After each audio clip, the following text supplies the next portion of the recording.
திரும்ப விரும்பாத ஒரு விஷயத்தை ஸ்டாலின் அவர்கள் செய்ய மாட்டார். கடந்த 8-9 தேர்தலாக அவர் கூட இருந்துகிட்டு இருக்கார். ஒரு தேர்தலை தவிர 7 தேர்தல்கள் அவங்க கூட இருந்திருக்காங்க. அது ஒரு கொள்கை கூட்டணி. அது ராமதாஸோட அரசியல் என்பது தேர்தலுக்கு தேர்தல் அணி மாறக்கூடிய அரசியல். தெளிவுபடுத்திட்டாரு. திரும்ப கூட்டணியில் யாரை சேர்க்கறதுன்றது ஸ்டாலினோட முடிவு. நாங்கள் இருக்க மாட்டோம்னு அவர் சொல்லிட்டார். அதனால் இதில் ஆம்பிகுட்டிக்கு இடமே கிடையாது. திமுக கூட்டணியில் ராமதாஸ்க்கு இடம் கிடையாது. அதிமுகவுக்கு போக முடியாது. ஏன்னா அன்புமணி தான் பாமகன்னு டெல்லி ஹைகோர்ட் ஜட்மெண்ட்டே வந்தாச்சு. இதுக்கு மேற்கொண்டு அவங்களுக்கு 2 அணிலையும் இடம் இல்லை என்று நான் கருதுகிறேன். அநேகமாக அவர் தனியாக நிற்க வேண்டிய சூழலுக்கு தள்ளப்படுவார். ஓபிஎஸ் அவ்வளவு ஓப்பனாகவே அவருடைய அந்த விருப்பத்தை தெரியப்படுத்தியும் இன்னும் என்டிஏக்குள்ள ஒரு போகல.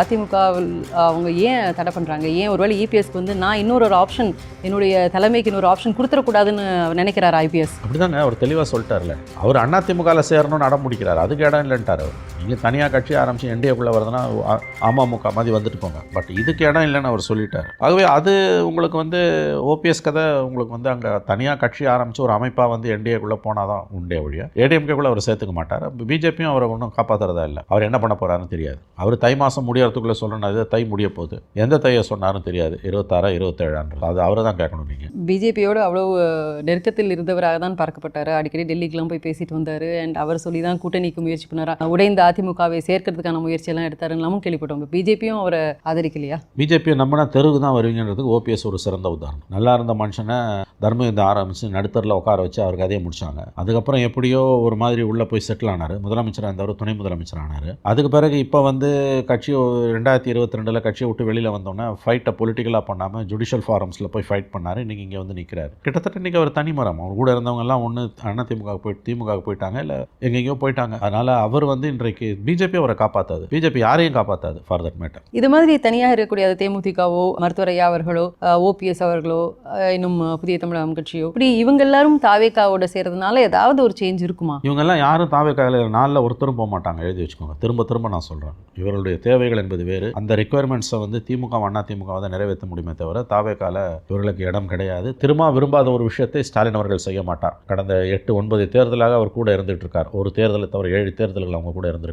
அது ஒரு கொள்கை கூட்டணி. அது ராமதாஸோட அரசியல் என்பது தேர்தலுக்கு தேர்தல் அணி மாறக்கூடிய அரசியல். தெளிவுபடுத்திட்டாரு. திரும்ப கூட்டணியில் யாரை சேர்க்கறதுன்றது ஸ்டாலினோட முடிவு. நாங்கள் இருக்க மாட்டோம்னு அவர் சொல்லிட்டார். அதனால் இதில் ஆம்பிகுட்டிக்கு இடமே கிடையாது.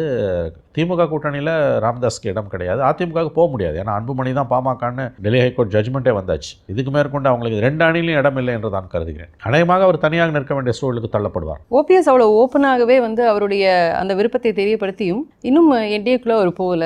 அதிமுகவில் அவங்க ஏன் தடை பண்றாங்க? ஏன் ஒருவேளை இபிஎஸ்க்கு நான் இன்னொரு ஆப்ஷன், என்னுடைய தலைமைக்கு இன்னொரு ஆப்ஷன் கொடுத்துடக்கூடாதுன்னு நினைக்கிறார் ஐபிஎஸ்? அப்படிதாங்க அவர் தெளிவாக சொல்லிட்டார்ல. அவர் அதிமுகவில் சேரணும்னு அடம் பிடிக்கிறார். அதுக்கு இடம் இல்லைன்ட்டார் அவர். நீங்கள் தனியாக கட்சி ஆரம்பித்து என்டிஏக்குள்ளே வருதுன்னா அமமுக மாதிரி வந்துட்டு போங்க. பட் இதுக்கு இடம் இல்லைன்னு அவர் சொல்லிட்டார். ஆகவே அது உங்களுக்கு ஓபிஎஸ் கதை உங்களுக்கு அங்கே தனியாக கட்சி ஆரம்பித்து ஒரு அமைப்பாக என்டிஏக்குள்ளே போனால் தான் உண்டே ஒழிய ஏடிஎம்கேக்குள்ளே அவர் சேர்த்துக்க மாட்டார். பிஜேபியும் அவரை ஒன்றும் காப்பாற்றுறதா இல்லை. அவர் என்ன பண்ண போகிறாருன்னு தெரியாது. அவர் தை மாதம் முடியறதுக்குள்ளே சொல்லணும். அது தை முடிய போகுது. எந்த தையை சொன்னாரும் தெரியாது. 26 27 அது அவரை தான் கேட்கணும். நீங்கள் பிஜேபியோடு அவ்வளவு நெருக்கத்தில் இருந்தவராக தான் பார்க்கப்பட்டார். அடிக்கடி டெல்லிக்கெலாம் போய் பேசிட்டு வந்தார். அண்ட் அவர் சொல்லி தான் கூட்டணிக்கு முயற்சி பண்ணார். உடைந்த அதிமுகவை சேர்க்கறதுக்கான முயற்சியெல்லாம் எடுத்தாருன்னு கேள்விப்பட்டோம். பிஜேபியும் அவரை ஆதரிக்கலையா? பிஜேபியை நம்பினா தெருவுக்கு தான் வருவீங்கன்றதுக்கு ஓபிஎஸ் ஒரு சிறந்த உதாரணம். நல்லா இருந்த மனுஷனை தர்மயுத்தம் ஆரம்பித்து நடுத்தரில் உட்கார வச்சு அவர் கதையை முடிச்சாங்க. அதுக்கப்புறம் எப்படியோ ஒரு மாதிரி உள்ளே போய் செட்டில் ஆனார். முதலமைச்சராக இருந்தவர் துணை முதலமைச்சர் ஆனார். அதுக்கு பிறகு இப்போ கட்சி